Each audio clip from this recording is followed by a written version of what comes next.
They say heroes fall on the battlefield, with blood on their swords, surrounded by the thunder of war. Their last breath a scream of freedom. But William Wallace did not die like that. His death came without glory, without warning, and without a fight.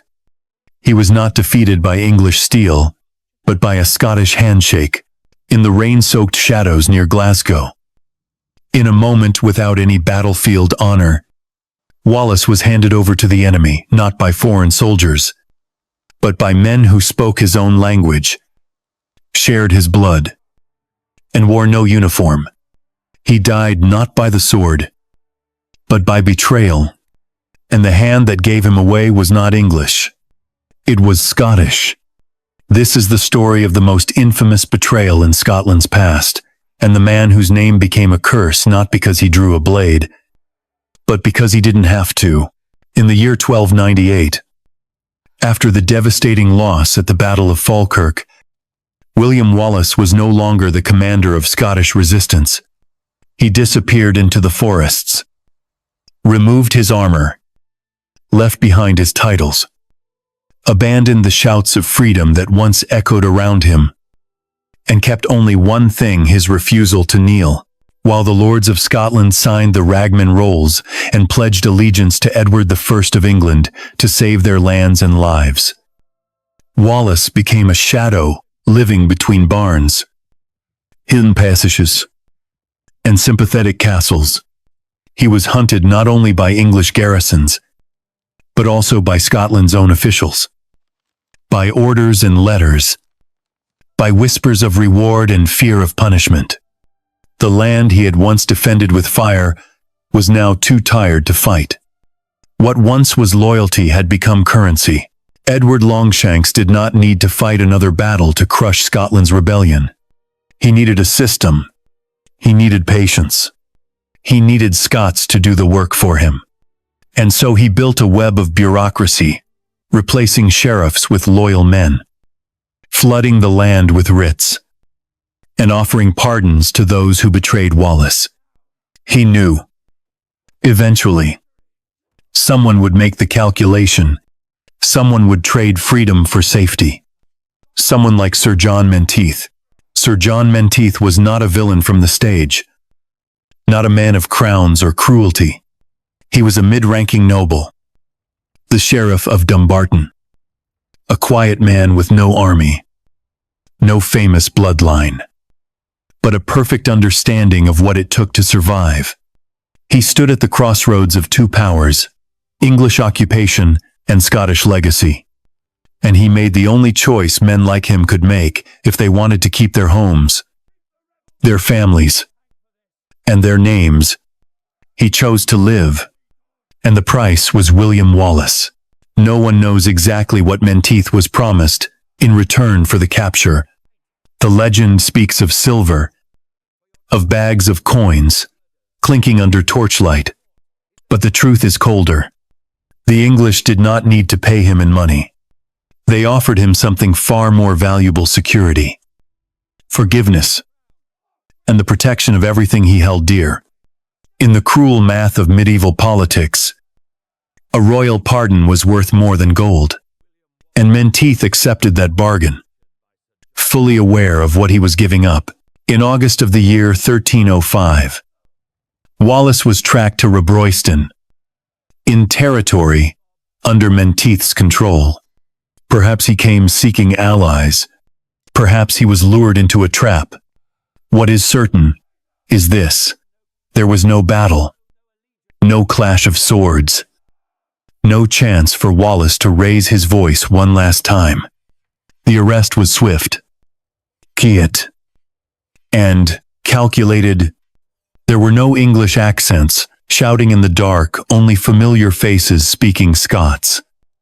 Approaching with calm and certainty, they tied his wrists in the torchlight, rain falling around them. And in that moment, Wallace, the man who once shattered English pride at Stirling Bridge, was reduced to a prisoner without even a chance to resist. There was no hero's struggle, no last stand, no grand speech. Wallace was led away under torchlight, not by enemies, but by those who once might have sung his name. He was taken to Dumbarton Castle, delivered into English hands with full documentation, signed papers, and orderly reports. It was all legal, all official, and utterly damning. Then came the procession south. Wallace was chained and dragged across towns like a war trophy. He was not treated as a man.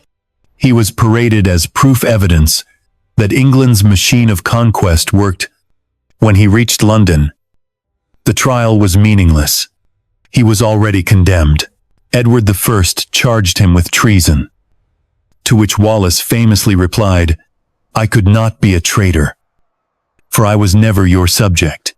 It was a true and noble defense, but the trial was not built to consider truth. It was built to send a message.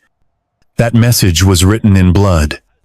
On the 23rd of August in the year 1305, William Wallace was tied to a horse and dragged through the streets of London. He was hanged until nearly dead, cut down while still alive, disemboweled and castrated. His organs burned before his eyes. Then he was beheaded and quartered. His body sent to the four corners of Scotland: Stirling, Perth, Berwick, and Newcastle, as a brutal warning. This was not execution. This was erasure. But Edward miscalculated. He thought he could kill an idea by killing the man who carried it. What he did not understand was that Wallace's death only strengthened that idea. His silence echoed louder than his war cries.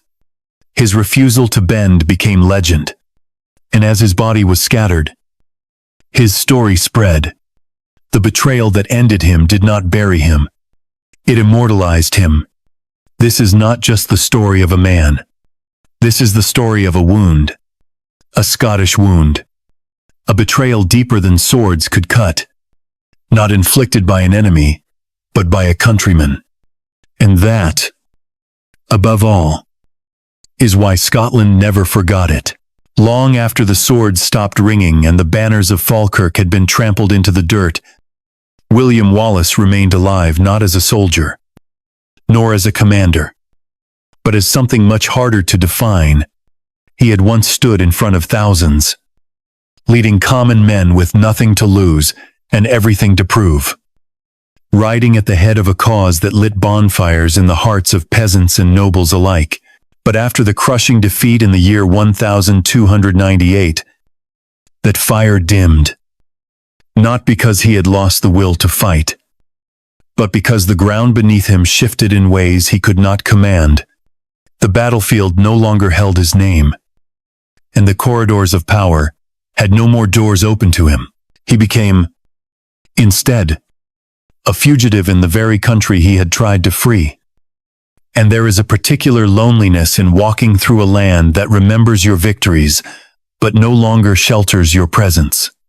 He moved like mist between the glens, slipping between haylofts and abbeys, barns and quiet halls, known to a few, trusted by even fewer.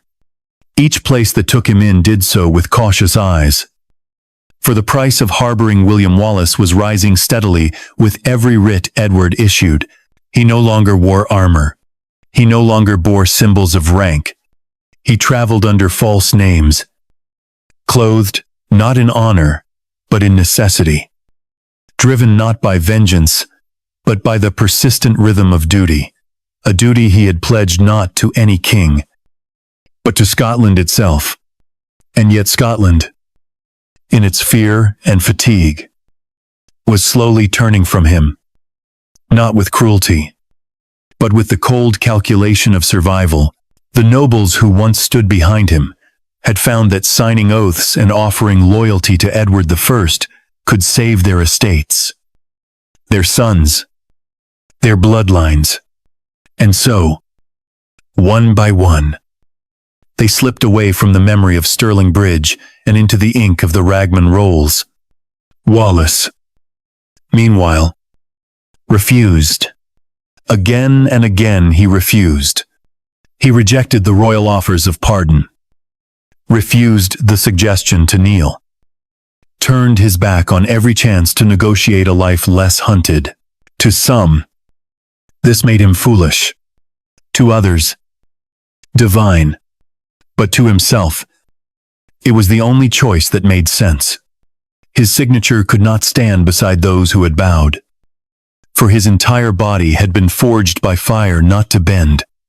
And so he wandered, not aimlessly, but purposefully, even as the roads became narrower, even as the safe houses grew fewer, even as the weather seemed to turn against him, and in those long silences between voices that dared speak his name, between doors that opened with trembling fingers and closed with regretful hearts, Wallace began to understand that he was no longer the spear point of rebellion. He was its relic. And still he carried on, in those years, between Falkirk and Robroyston. The man who had once rallied whole towns with his words began to understand the shape of isolation. He saw it in the way children looked at him with curiosity, but were pulled away quickly by their mothers. He felt it in the hands of old allies that shook his hand, but did not invite him to stay. He heard it in the way silence replaced songs in the evening when he entered a room. He was not hated. He was feared. Not because of what he would do, but because of what might follow him. An English patrol. A written order. A torch in the night. He became not a symbol of hope, but of consequence. And Scotland, already broken from famine, war, and fear, had little left to give him. But William Wallace never stopped searching for another way. He traveled, some say, beyond the shores of Scotland, seeking allies where war had not yet touched the ground. He is believed to have gone to France, perhaps even to Rome, carrying not arms but petitions, seeking help from Philip IV and Pope Boniface VIII. Whether he found sympathy or silence, only fragmented letters remain to tell us. But those journeys were long, and by the time he returned, Scotland was not the same. The people had not forgotten him, but they had grown used to a world without him. His name still stirred the hearts of the poor, but the nobles had grown comfortable with their peace, bought with oaths and sealed with English ink. When Wallace returned, he returned to a quieter world, one where rebellion no longer echoed through the hills, where the fire of revolution had dimmed to embers.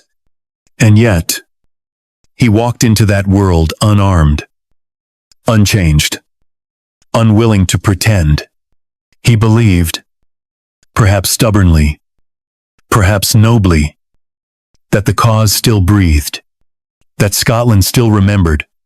That freedom was not a phase, but a condition worth any price. But freedom, he would learn, is a word heavy with cost, and too few were still willing to pay it. The English crown, for its part, had not forgotten Wallace either. Edward I, ruthless and exacting, understood something deeper than military might.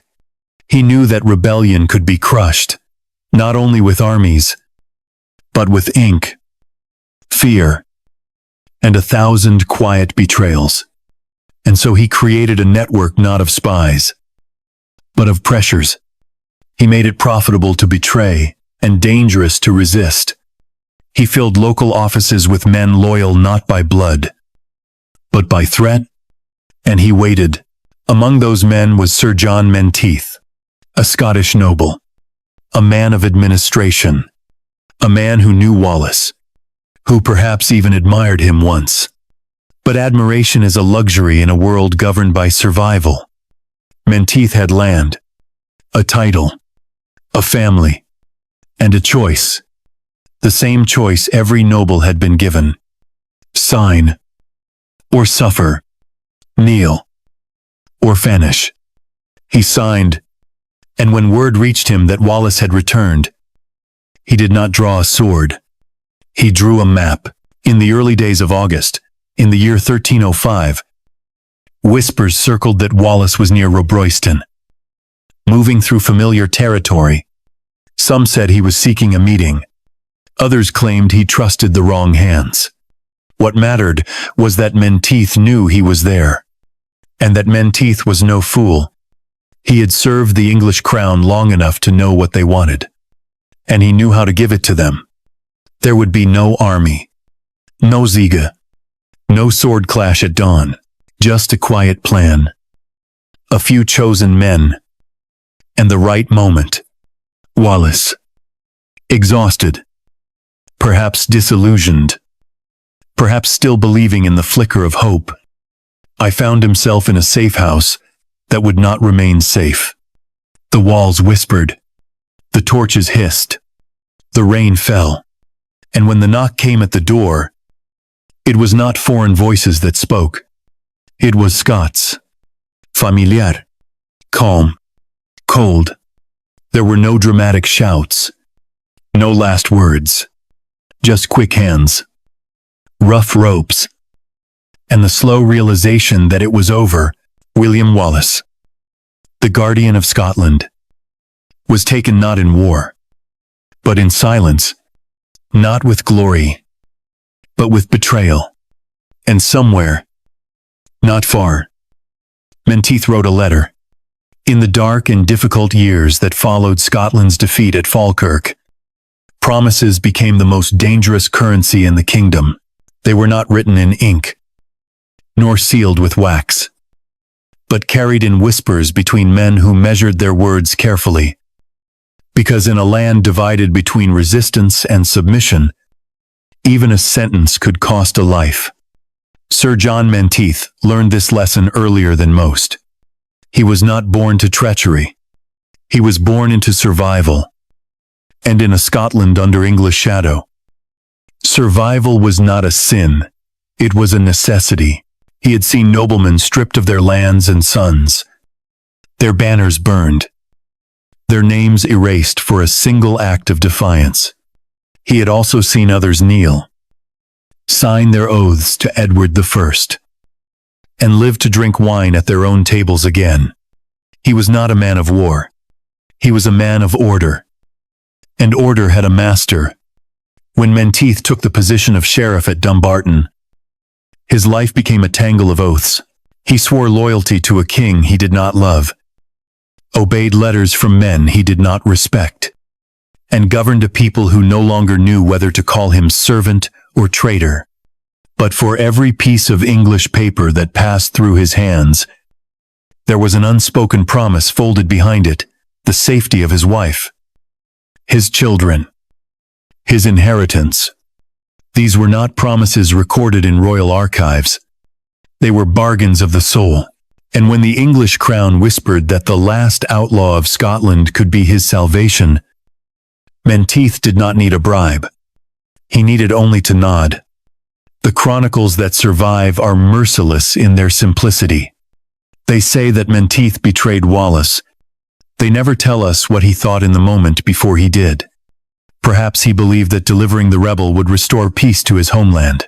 Perhaps he told himself that it would end the suffering, that no more villages would burn, no more sons would die in Edward's wars.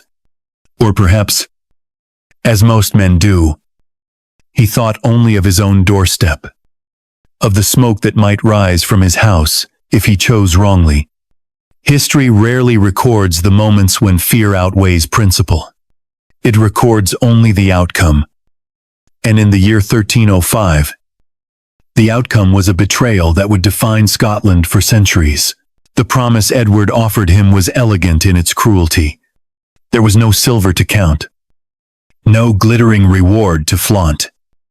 Only the quiet assurance that Menteith's name would not appear on the lists of the condemned, that his estates would remain his, that his children would sleep safely in their beds, while others' names were erased from the earth. It was a promise of absence, the absence of punishment, the absence of fear, and that, to a man who had seen what Edward did to those who defied him, was more valuable than gold. A pardon was not just mercy. It was immortality. And so, Menteith began to play his role. He did not act with the fury of a villain. He acted with the precision of a clerk. The orders came quietly, filtered through layers of authority until they reached his hands like the final piece of a long game. Wallace was in his territory. He was a hunted man, moving through a dwindling network of sympathizers. He trusted too easily, perhaps believing that even in defeat, there were still a few hearts that beat for freedom. He was wrong. Scotland had changed while he was gone.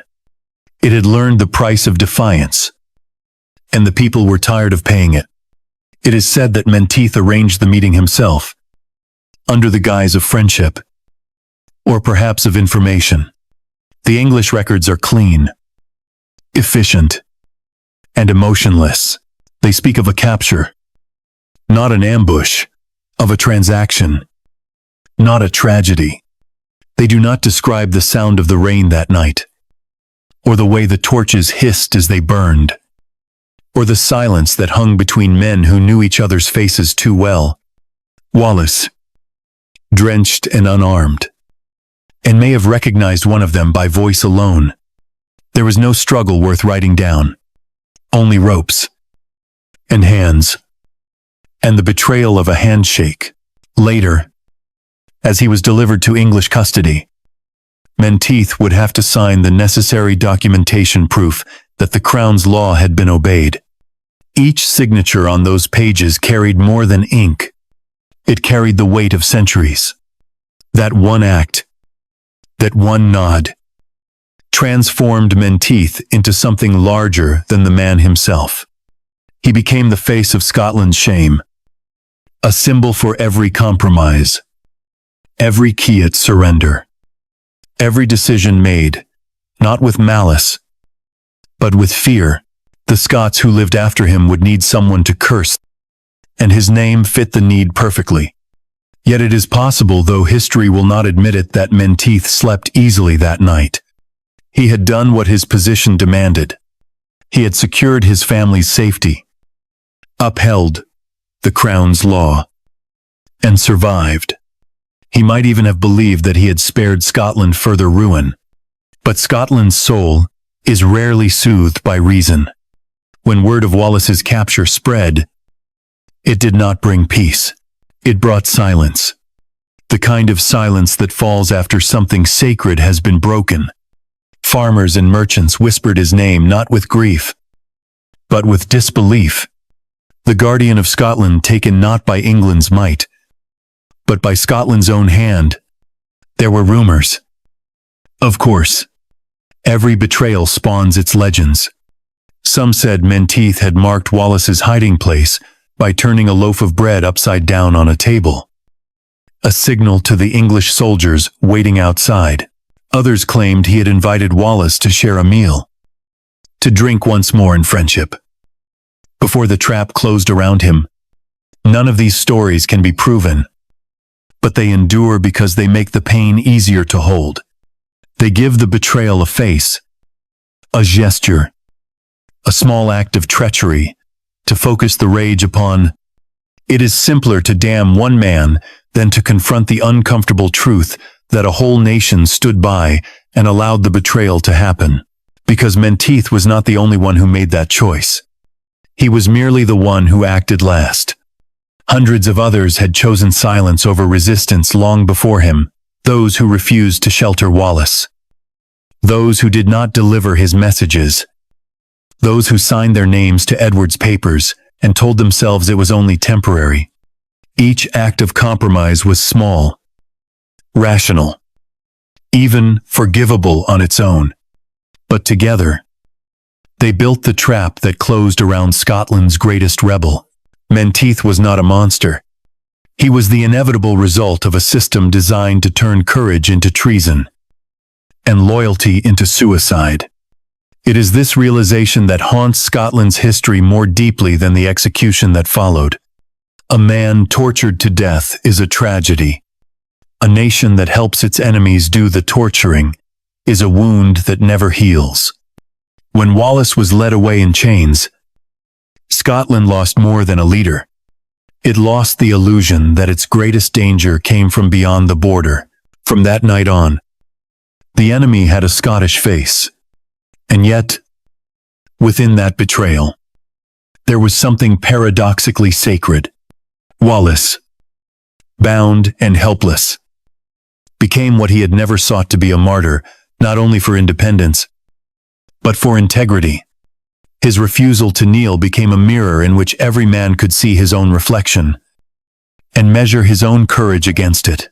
The Scots who cursed Menteith did so because they recognized a part of themselves in him, the part that fears loss, that longs for peace, that would rather live under a foreign king than die in a hopeless cause. And so Menteith became the name they spat to cleanse their own guilt.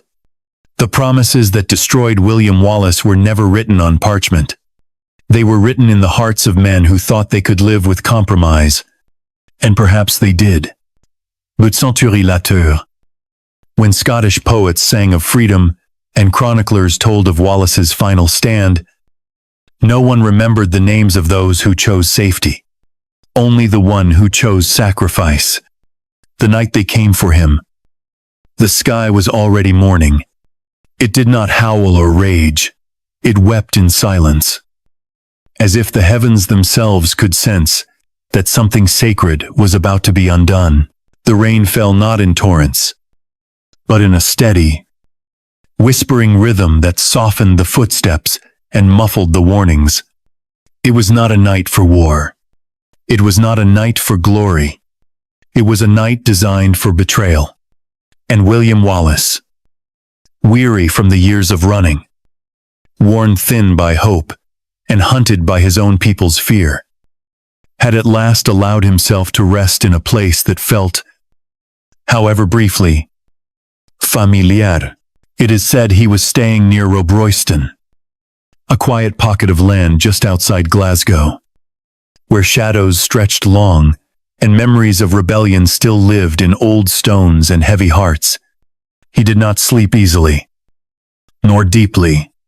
Men like Wallace rarely did. But he may have felt, in that moment, that he was among those who still believed. Perhaps he thought he was meeting friends. Perhaps he still imagined that loyalty could survive the weight of war. But the truth, cold, hard, and already moving toward him, was that even loyalty has a breaking point. And it had already been crossed. The men who came for him did not wear English armor. They wore no colors, no banners, no faces of the enemy. They were Scots. Their voices bore the same cadence as his own. Their hands bore the same calluses. Their eyes knew his story. And that is what made it unbearable. He did not fall to swords raised in conquest. He fell to voices that once might have sung his name. He fell to footsteps that had once stood beside his port. He fell to a language that he could understand, and to a silence he would never forget. There were no shouts, no drawn blades. The rain did not pause.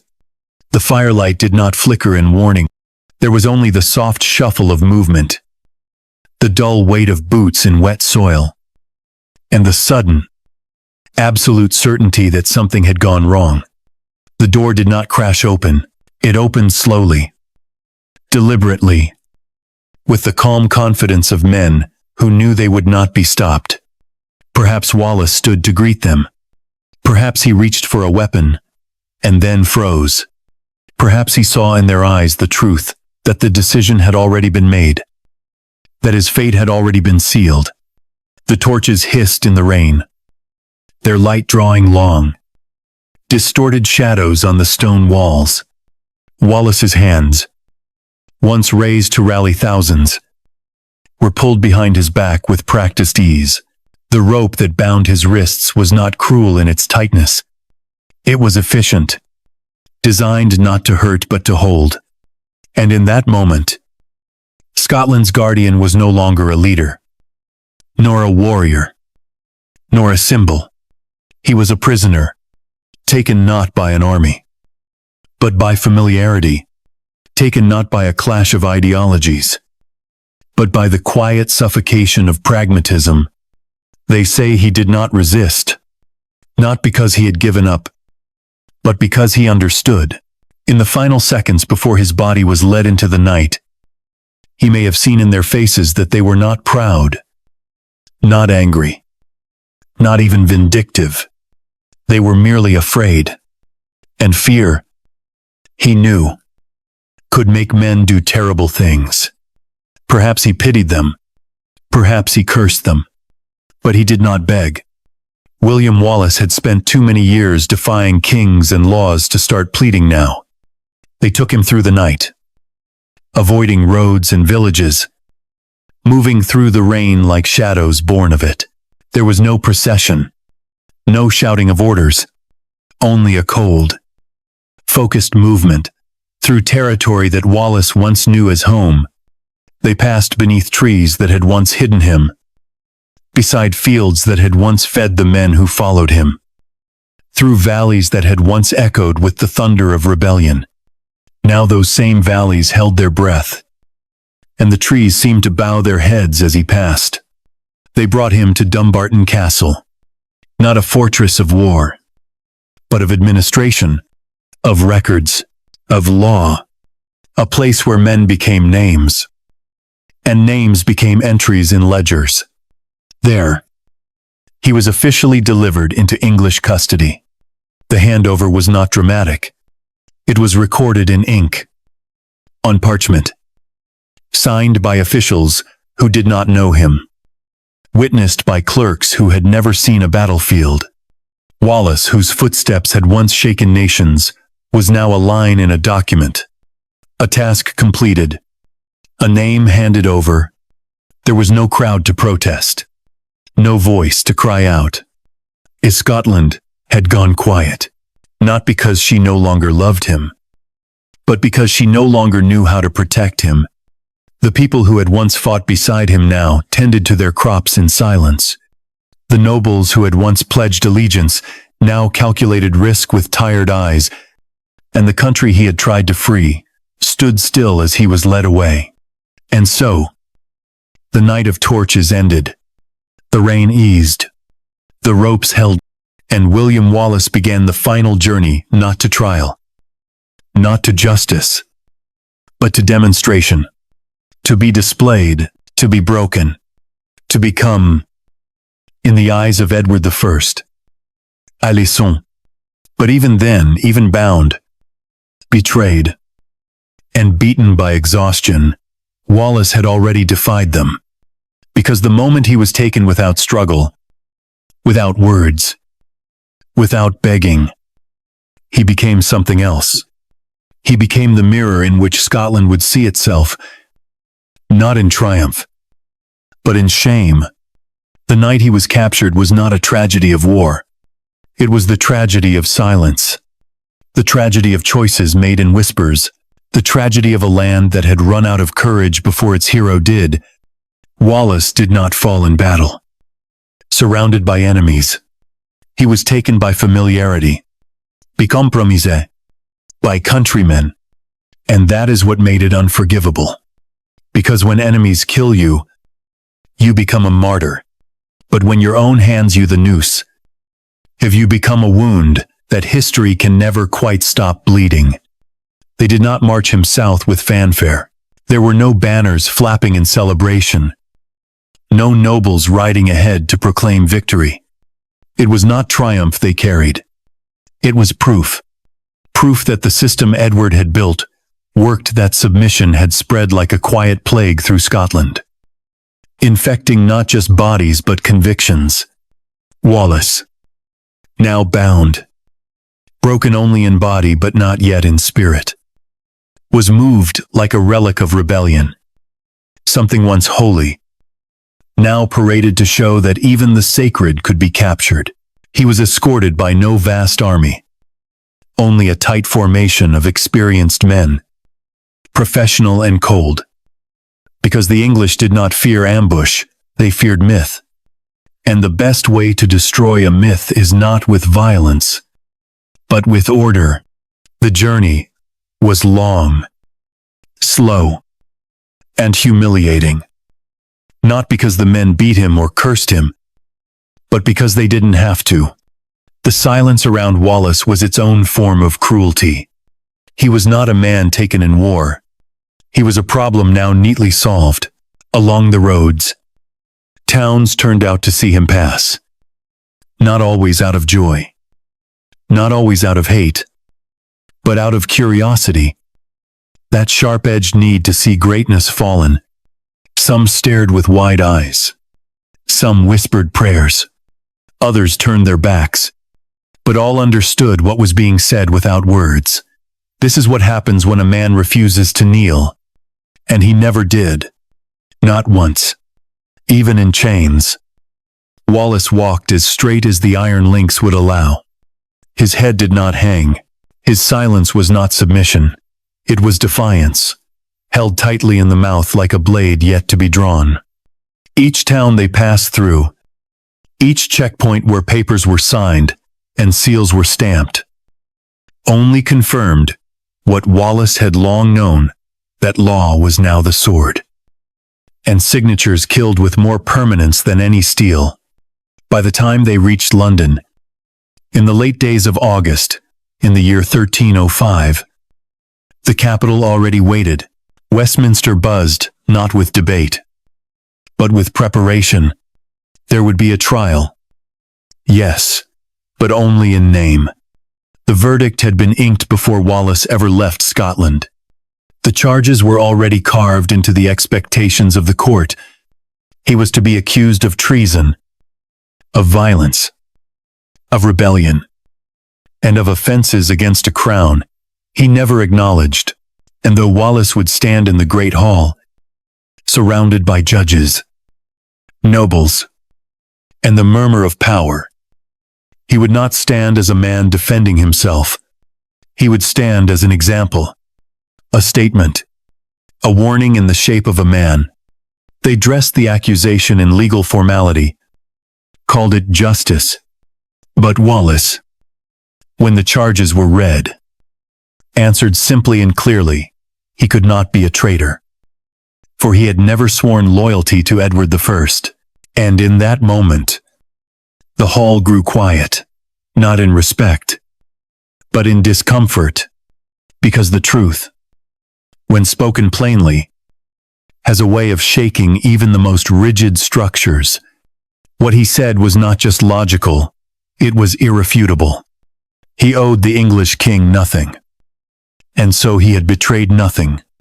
He had fought not as a rebel, but as a free man defending a free land. But the court did not gather to hear the truth. It gathered to watch it be dismantled. No one expected acquittal. No one dared imagine mercy. The proceedings were not for Wallace. They were for England, for the lords who needed reassurance that their own lands would never breed another Wallace, for the clerks and the soldiers and the townspeople who had lived with the story of the man too brave to bend, for Edward himself, who did not want to win the war through force alone, but through absolute, meticulous humiliation. The sentence, when delivered, was not simply death. It was erasure. He was to be dragged through the streets of London alive, shackled, displayed to the people not as a warrior, but as a criminal. Then he would be hanged by the neck until near death. Not to kill him, but to take him to the edge of breath, to the edge of dignity. Then he would be cut down. And while still conscious, they would disembowel him, cut away the parts of him that gave him life and manhood, and burn them in front of his eyes. Then they would take his head, and finally, they would quarter his body, and send the pieces to 4 cities across Scotland: Stirling, Perth, Berwick, and Newcastle, so that every corner of his homeland would see what became of defiance. It was not punishment. It was performance, designed not to punish one man, but to petrify a people. Wallace heard the sentence in silence. Perhaps his heart burned. Perhaps it remained still. But he did not weep. He did not protest. He did not beg, because what the court did not understand, and what Edward, for all his cunning, failed to grasp, was that you cannot destroy a man who has already chosen to die on his own terms. Wallace had made that choice years before, when he refused to sign the Ragman rolls, when he chose the sword over the seal, the hills over the castle, the ghost's path over the noble's table. He had known, always, that this was the end waiting for him. The only surprise was how quiet the road to it had become. The courtroom did not cheer. There was no joy in the faces that watched. Only the cold satisfaction of a world returned to order, of a question erased. The scribes dipped their quills and recorded each moment faithfully. Wallace was no longer a rebel, no longer a man. He was an entry in a book, a page meant to close a chapter. But they were wrong, because even before the execution began, the myth was already being born again, not through songs or banners or speeches, but through the way people looked at him, through the discomfort on the faces of those who understood, even if only for a moment, that they were not witnessing justice, but the destruction of something they could not name. They saw not a traitor but a mirror, and they did not like what they saw. Wallace, the prisoner, had done something no general could. He had taken their law, their trial, in their verdict, and made it his final act of rebellion. He stood accused and unashamed, sentenced, but not silenced. And in doing so, he showed Scotland that even in defeat, there was still a kind of victory, the kind that cannot be signed away, the kind that does not bleed.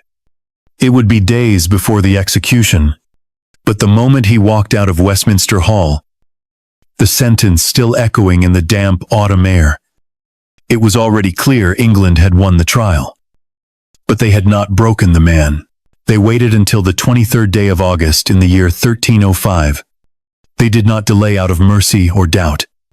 They waited because death, if it is to make a statement, must be timed carefully. The execution of William Wallace was not the conclusion of a trial. It was the performance of power, and not just any power, but imperial power, the kind that does not simply want to end resistance, but to annihilate the very thought of it, the kind that seeks not to kill a man, but to cauterize the memory of him. They tied him to a wooden hurdle and dragged his body through the streets of London, bound and bruised, while the crowds gathered not with celebration, but with a quiet, collective discomfort. People looked, but not all looked with joy. They had heard stories of this man, stories of the Scottish rebel who had defeated English armies, who had disappeared into the mountains like smoke, who had refused every pardon, every bribe, every chance to kneel, and now here he was covered in mud, stripped of dignity, a man being displayed like meat for a butcher. But something in the way he held himself, something in the set of his jaw, made it clear that though he had been caught, he had not surrendered. They hanged him first. They did not hang him to kill him. They hanged him to the edge of death, until the veins in his face swelled and his eyes dimmed, and the crowd could feel, just briefly, that perhaps justice had been done. Then they cut him down. He fell, choking and barely conscious, and still alive. That was the point. He had to be alive for what came next. The executioners worked with methodical cruelty. They opened him, slowly and deliberately, so that the pain would not end but rise in waves. They removed the organs that marked him as a man and burned them before his eyes. No anesthesia, no prayer, no mercy, just flame and flesh, and the sound of cheers forced from the mouths of those too frightened to remain silent. Then they took his head still conscious. Some say, when the axe fell and severed it, That should have been the end. But it wasn't. They took his body, divided it into quarters, and sent each piece to a different part of Scotland, to Stirling, where he had once brought the English to their knees, to Berwick and Perth, where his name had rung like a promise, to Newcastle, to send a message across the border. His limbs, displayed on spikes, were meant to be warnings. A leg here, an arm there, his head mounted above London Bridge, staring down at the Thames. Eyes now blind, but still watching. This was not about vengeance. It was about control. Edward I did not simply want to destroy Wallace. He wanted to make the people remember only the punishment. He wanted to transform the man into a moral, the tale of what becomes of those who disobey. A lesson carved into the sky. But the execution did not work the way he had planned. Because when a man dies in such a way, he becomes something else. He becomes a silence that screams. He becomes the image burned into the minds of every child who grows up asking why a man had to be torn apart for believing in a country that was already his. He becomes a question that no judge can answer. No rope can strangle. No fire can burn away. Wallace, in death, became 1,000 things. He became a martyr, a warning, a ghost, a mirror. The image of his dismembered body did not erase rebellion. It gave it form. It gave it blood. It gave it cause. Men who had once signed the ragman rolls in fear now looked upon his death and saw not futility, but purpose, not defeat, but the cost of not resisting. Even Robert the Bruce, cautious and calculating, understood what had happened. He had once opposed Wallace, signed his own name to English oaths, walked the razor's edge between collaboration and conviction, but Wallace's death changed the math. It made the middle ground disappear. If even surrender could not save you, then what was left but to fight? Less than a year later, Bruce would rise not because Wallace asked him to, but because Wallace's blood demanded it. Edward I believed he had ended a rebellion by executing its leader. But what he ended was the illusion that submission would bring safety. The sheer savagery of Wallace's death made that clear. There was no treaty at the end of the rope. No promise left in the ashes. Just the cold truth that the only way forward was through resistance. There are few moments in history when a death says more than a life. This was one of them, not because of how Wallace died, but because of how he did not die. He did not beg. He did not recant. He did not apologize. Every moment of pain, every lash of flame, was met, not with surrender, but with silence. A silence so powerful that centuries later, it still speaks. The English clerks filed their records.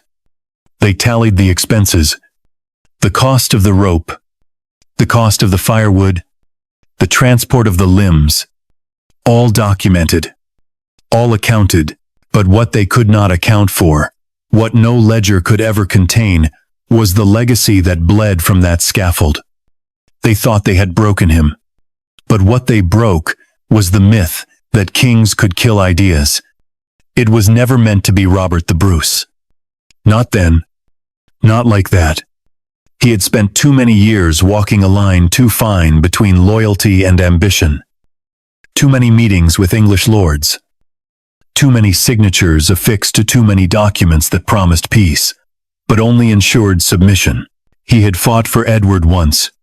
Fought against Wallace.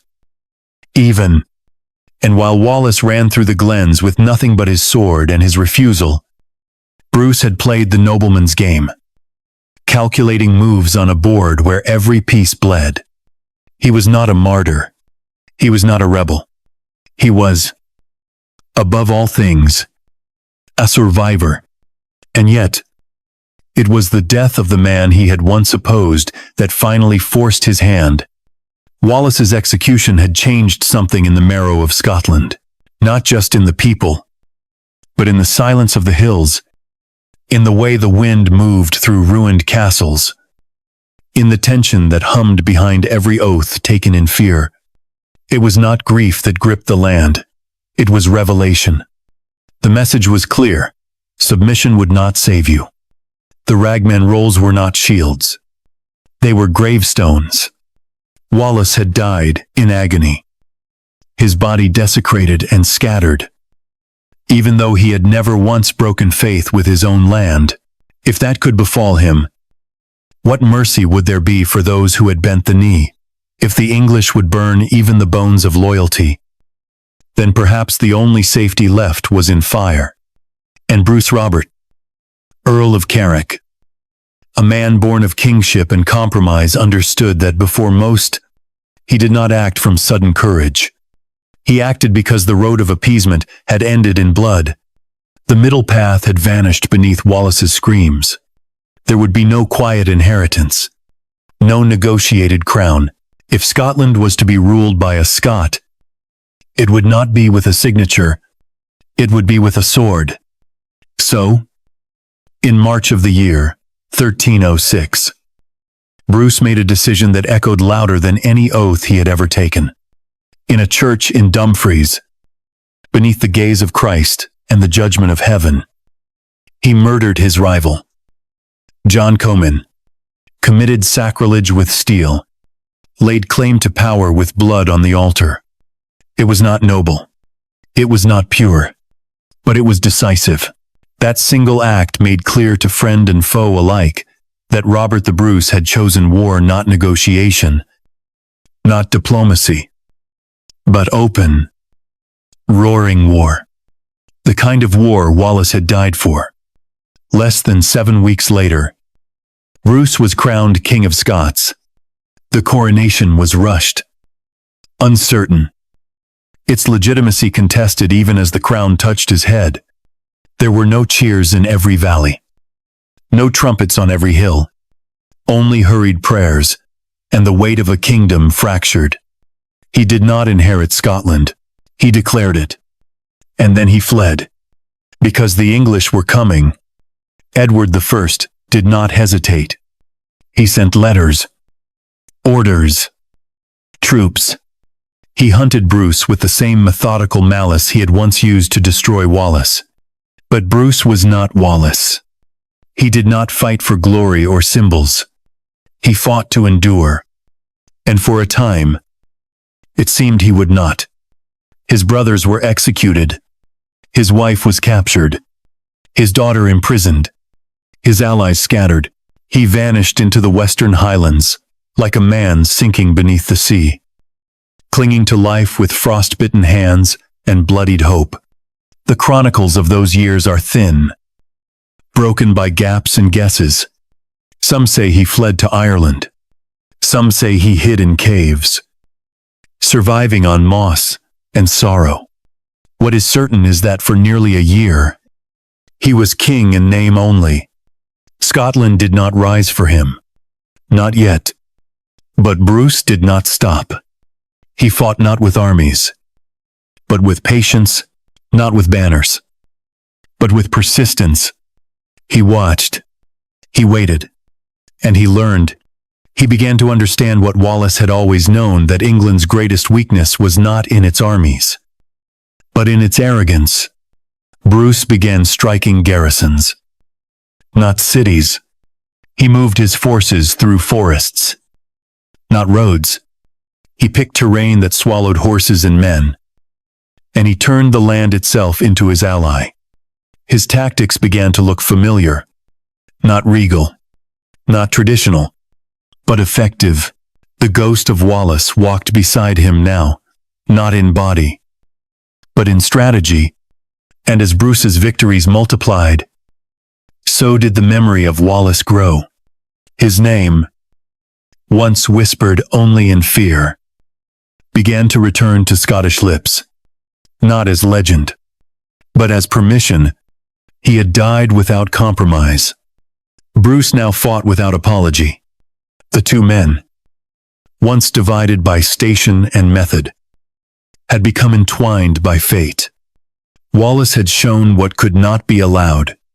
Bruce now showed what could still be taken back. Then came the year 1314. The English marched once more. Confident, immense, arrogant. They came to Bannockburn to end the rebellion, once and for all. They found, instead, a man who no longer played by their rules. Bruce did not meet them in open fields. He met them in swamps and narrow passes, in terrain that strangled cavalry and rendered the English advantage useless. The Scots fought in formations known as skiltrons, tight circles of spearmen, shields locked, hearts hardened. It was not elegant. It was not knightly. But it was brilliant. And it worked. Bannockburn was not just a victory. It was a declaration, a scream through history. Wallace had proven the English could bleed. Bruce proved they could lose. And in that moment, with English banners burning and Scottish cries rising into the sky, something happened that no king, no executioner, no sheriff of Dumbarton had been able to stop. Scotland remembered. Not just its rights, but its rage. Not just its chains, but the sound of them breaking. The man who had risen where Wallace fell now wore a crown no longer contested by whispers. Bruce was no longer the noble who calculated. He was the king who had dared. And though he had once walked away from Wallace's cause, now he stood in the center of it. Not to replace it, but to fulfill it. And Wallace, mutilated, scattered, unburied, was no longer just a name on a scaffold. He was in every spear thrust forward, in every voice that roared defiance, in every child who grew up believing that Scotland did not belong to foreign kings or cautious lords, but to those who were willing to die for the idea of it. That idea had lived in one man. Now, it lived in a nation. Years passed. Wars burned and cooled. Kings rose and fell. Crowns changed heads. And treaties were signed with hands that once held swords. But in Scotland, there remained one name that refused to fade, whispered in taverns, carved into stone, sung beneath breath by men who had never seen his face, but who knew his death. William Wallace. He had no tomb, no grave marked with flowers, no resting place where the faithful could gather. His bones were scattered, his body quartered and nailed to gates like a curse. And yet, it was his memory that endured not as a monument, but as a wound. Not all wounds bleed. Some remain invisible to the world, festering beneath the skin of a nation's pride, swelling with each compromise, aching with every generation that asks not what happened, but how it was allowed. The betrayal of Wallace had not ended with his execution. It had begun there. For the betrayal was not a single act by a single man. It was a mirror turned upon a people forced to choose between principle and preservation, and haunted ever since by the reflection they saw. Sir John Menteith's name did not vanish. It did not retire quietly into the folds of noble records or family trees. It lived on, sharpened in legend, blackened in ballads, dragged through every retelling like a stain that no version of the story could ever scrub clean.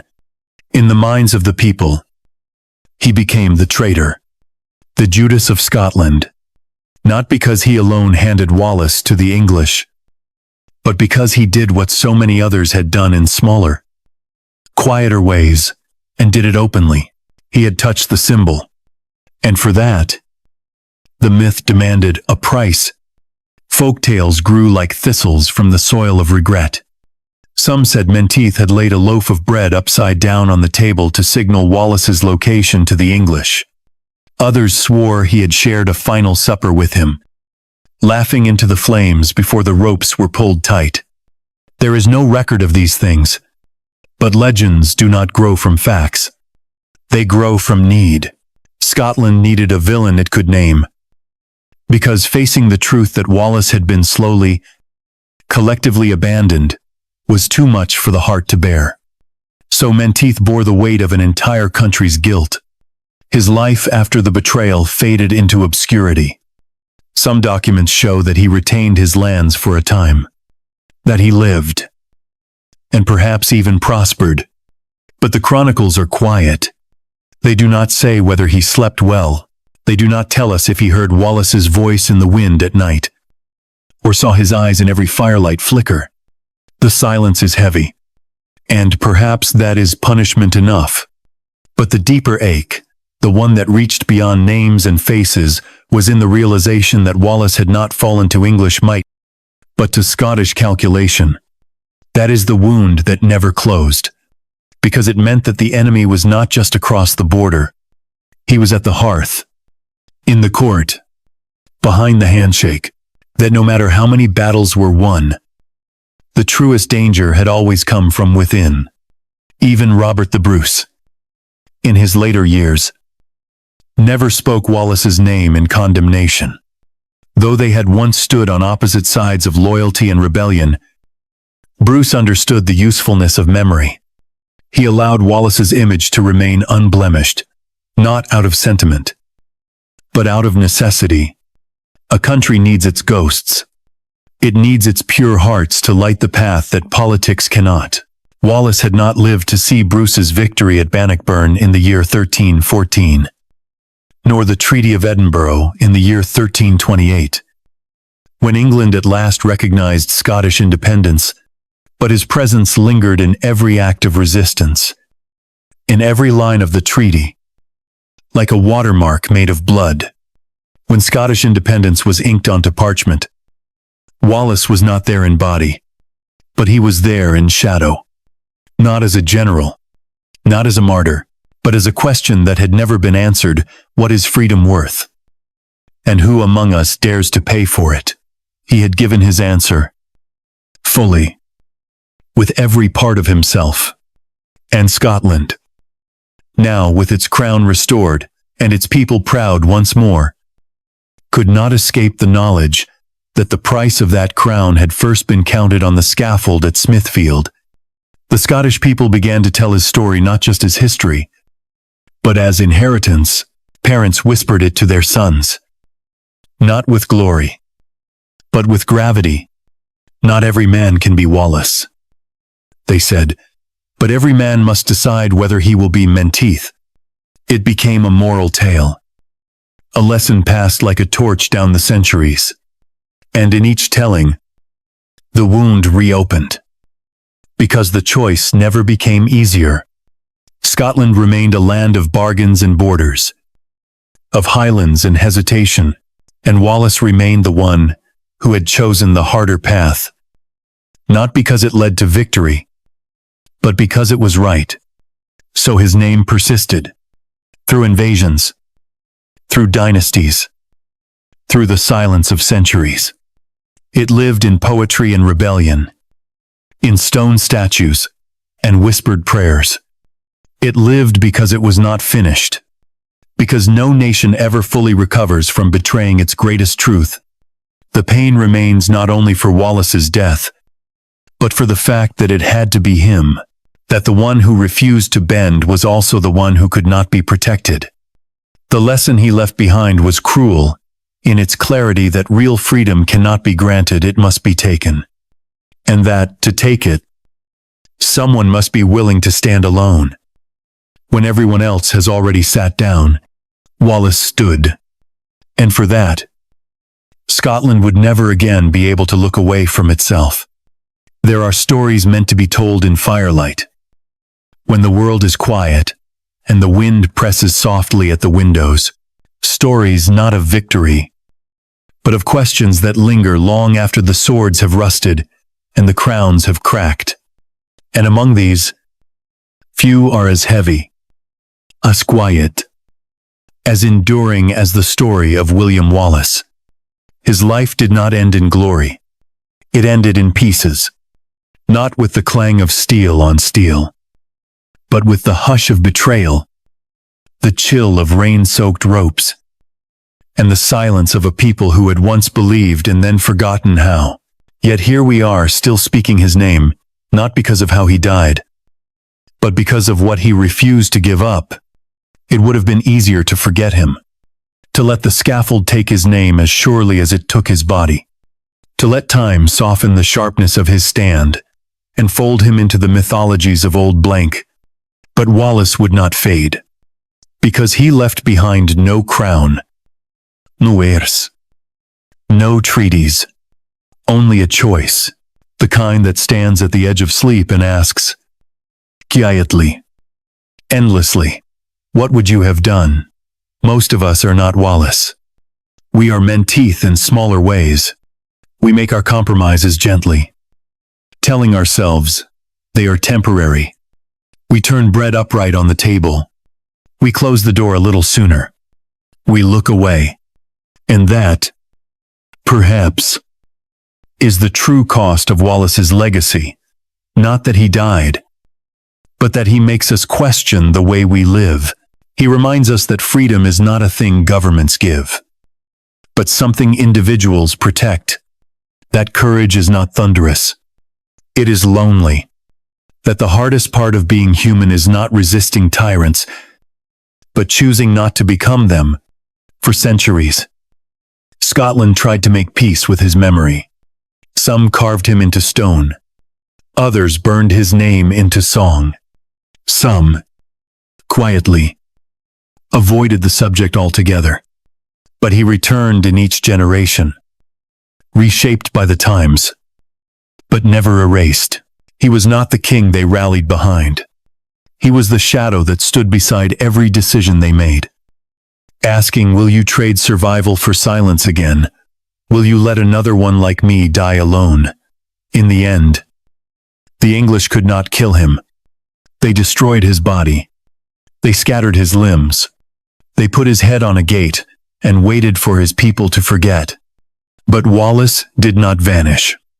He became part of the land, not buried in it, but sown into it. He lived in the way children learned not to trust English justice, in the way mothers taught their sons that some things are worse than death, in the way old men sat by hearths and whispered. He stood alone, but he stood. Robert the Bruce won the war. He wore the crown. He gave Scotland its victory. But Wallace gave Scotland its standard, not of governance, of conscience. His refusal, unyielding to the end, became the measure of what it meant to be true. He was the man who had nothing, no army, no wealth, no protection, but still said no. And from that no came a silence so loud that a kingdom could not ignore it. In quiet hours, when the world grows soft and memory slips past the walls we build around ourselves, we remember him not as a statue, nor a scream, but as a question, a presence, a ghost. He is the breath between a door opening and a decision being made. He is the moment when one man steps forward while others stand still. He is the truth we avoid because it asks too much. And Scotland torn and stitched together again, broken and rebuilt, never truly answered him, but it never forgot him either, because when all the victories are counted, and the kings are buried, and the songs have faded, it is not the name of a monarch we whisper in the dark. It is his.